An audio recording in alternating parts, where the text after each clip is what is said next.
এলাকায় যে বিগত সরকারের যারা কাউন্সিলর হিসেবে দায়িত্ব দিয়েছে যারা দায়িত্ব ছিলেন তারা কিন্তু আসলে কোনোভাবে কোনো কাজ করেনি। আপনি যারা ফেসিস এবং সোলাচারী সরকার আমলে যারা কাউন্সিলর হিসেবে দায়িত্ব পালন করছেন তারা এই এলাকার যে আছে জনগণের যে উন্নয়নমূলক যে কাজ রয়েছে, জনগণের সেবা রয়েছে, কোনো সেবাই কিছু আসলে করতে পারেনি।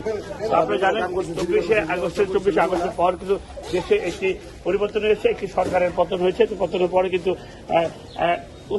উৎসবমুখর পরিবেশে জাতীয় সংসদ নির্বাচন হয়েছে। নির্বাচনের পরে কিন্তু স্থানীয় সরকারের নির্বাচন ঘোষণা দিচ্ছে। তো এই ঢাকা দক্ষিণ সিটিতে 75টি ওয়ার্ড রয়েছে, এর মধ্যে কিন্তু 68 নম্বর ওয়ার্ডের জনগণের মনোনীত প্রার্থী জনাব আব্বাস ভাই উনি কাউন্সিলর প্রার্থী হিসেবে দাঁড়িয়েছেন। আমরা দেখেছি উনি কিন্তু কাউন্সিলর না হয়েও কিন্তু আসলে সকলের পাশে দাঁড়িয়েছেন, জনগণের পাশে, গরিব অসহায় মানুষের পাশে দাঁড়িয়েছেন, এলাকার উন্নয়নমূলক কাজ করছেন, সেবা করছেন।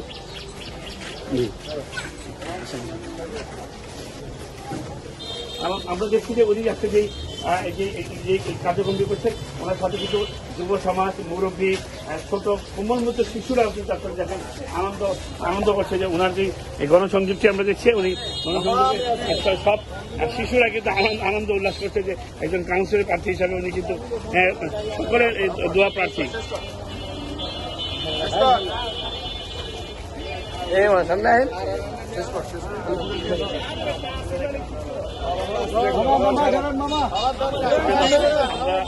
আমরা দেখেছি দক্ষিণ সিটি কর্পোরেশনের এই ওয়ার্ডটিতে 68 নম্বর ওয়ার্ডে আমরা যেমন বাংলাদেশ জাতীয়তাবাদী দলের বিএনপির সিনিয়র যুগ্ম আহ্বায়ক আনিসুজ্জামান ভাই কিন্তু উনি কিন্তু আসলে দাঁড়িয়েছেন এবং বাংলা জামাত ইসলামে আরও অনেক প্রার্থী আসলে দাঁড়াবে। তো আমরা দেখছি আব্বাস ভাই আসলে নিজের অর্থ দাঁড়িয়ে কিন্তু আসলে জনগণের পাশে সেবামূলক কাজ করছেন।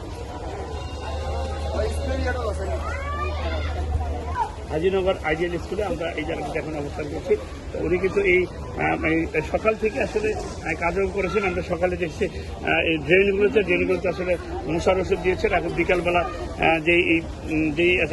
মানে সিটি কর্পোরেশনের একটি মেশিন রয়েছে, মানে ধোয়া যায় যেটাকে এই কামান বলা হয়, কামান দিয়ে কিন্তু আসলে অলিগুলি পাড়া মহল্লায় 68 নম্বর প্রতিটি জায়গায় কিন্তু উনি মশার ওষুধ দিয়েছেন। এই এলাকার সবচেয়ে বড় সমস্যা মশার উপদ্রব, এবং উনি কিন্তু এই এলাকার জনগণকে ইশতেহার দিয়েছেন যে যদি আসলে নির্বাচিত হলে এলাকার সবচেয়ে বড় সমস্যা রাস্তাঘাট এবং মাদক মুক্ত, সন্ত্রাস মুক্ত, চাঁদাবাজ মুক্ত এলাকায় একটি মডেল এলাকা গড়ে তুলবেন, এলাকার জনগণকে ইশতেহার দিয়েছেন।